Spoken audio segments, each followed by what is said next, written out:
মাদারীপুরের রাজরের ইসবপুরের Holcim cement ভর্তি ট্রাকের চাপায় আজ সোমবার দুপুরে লাইলি বেগম নামের এক গৃহবধূর মর্মান্তিক মৃত্যুর ঘটনা ঘটে।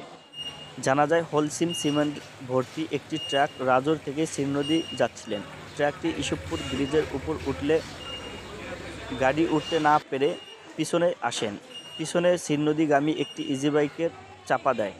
এ সময় ইজিবাইকে থাকা যাত্রী লাইলি বেগম ট্রাকের চাকার নিচে পড়ে যায়। এতে সে গুরুতরভাবে আহত হয়।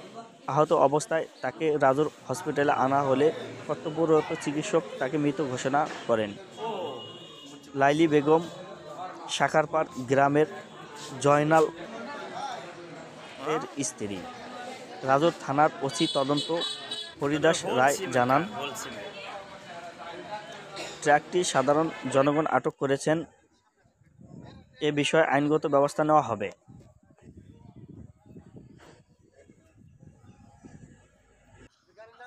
বালের নাম্বার বোঝা যায় খুব কাছে থেকে আর কি।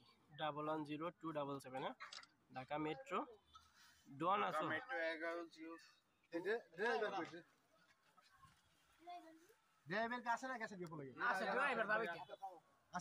ড্রাইভার কই?